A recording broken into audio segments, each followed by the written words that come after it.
ایک دو باتیں اور کر کے میں اجازت چاہوں گا.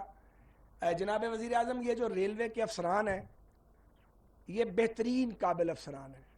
ماضی میں ساتھ بٹھا کے ان پہ الزامات لگاتے تھے جو حکمران تھے. تو آپ سول سرونٹ سے معجزات کروا سکتے ہیں اگر آپ اس کی عزت کریں گے، اس کو اختیار دیں گے اور اس کو اتھارٹی دیں گے.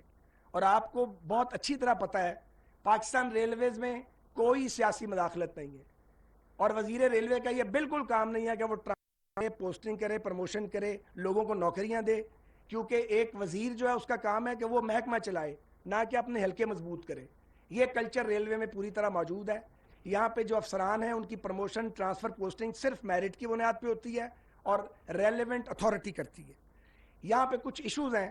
مثال کے طور پہ ہمارے پاس ایک بڑا چنک ہے انجینئرز کا، وہ گریڈ 22 نہیں مل سکتا ان کو. یہ میں سمجھتا ہوں کہ مناسب نہیں ہے، دو عملی ہے.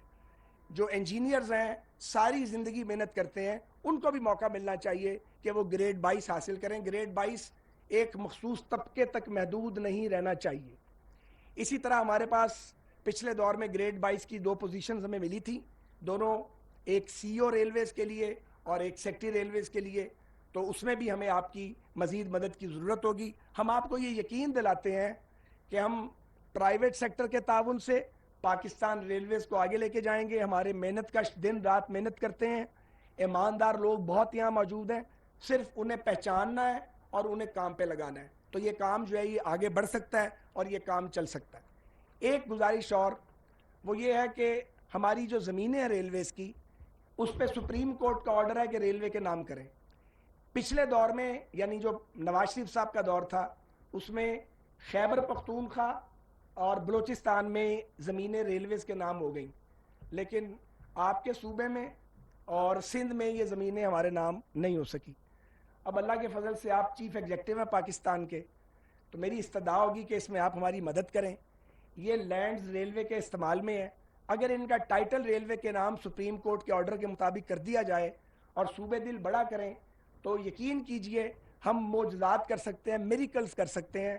ہمیں مانگنا نہیں پڑے گا، اور یہ ہمارا اصول ہونا چاہیے کہ ہمیں اپنے قومی اداروں کو ان کے پاؤں پہ کھڑا کرنا ہے. مانگنا بہت ہو گیا. ہمارے ادارے کر سکتے ہیں، ہمارے ادارے آگے بڑھ سکتے ہیں، لیکن اس کے لیے آؤٹ آف باکس سولوشنز کی ضرورت ہے. اس کے لیے جنون چاہیے، اس کے لیے کمٹمنٹ چاہیے اور اس کے لیے ٹرانسپیرنسی چاہیے. تو یہ ماحول بنا ہوا ہے. آپ کی، ڈار صاحب کی اور آسن اقبال صاحب کی سپورٹ سے ریلوے آگے بڑھ سکتا ہے. میں یقیناً آسن اقبال صاحب کا شکریہ ادا کروں گا کہ جب کبھی ریلویز کو مدد کی ضرورت ہوتی ہے وہ ہماری مدد کرتے ہیں. ML1 پہ آپ کی ایفرٹ سے چائنیز لیڈرشپ کا شکریہ، انہوں نے دوبارہ دلچسپی کا مظاہرہ کیا ہے. میں ذاتی طور پہ یہ سمجھتا ہوں کہ اس پروجیکٹ کی کاسٹ کٹنگ ہونی چاہیے.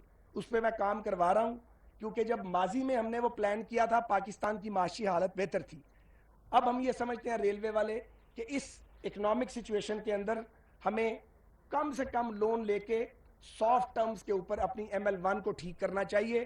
اس کے لیے چند دن تک خاکہ ہم آپ کے سامنے پیش کریں گے. میں ایک بار پھر محترم عزت مآب وزیر اعظم پاکستان کا، جو خود تعمیر و ترقی کے چیمپئن ہیں اور انہوں نے چیف منسٹر پنجاب کے طور پہ پنجاب کی شکل صورت بدل دی تھی نواز شریف صاحب کی قیادت میں، اور اپنے بڑے بھائی ساگ ڈار صاحب کا اور رفیق محترم آسن اقبال صاحب کا اور تمام معزز شرکا کا، خاص طور پہ چائنیز ایمبیسی کے جو آنریبل گیسٹس ہیں ان کا شکریہ ادا کرتا ہوں کہ آپ آج اس موقع پہ یہاں تشریف لائے اور آپ نے پاکستان ریلویز کی حوصلہ افزائی کی.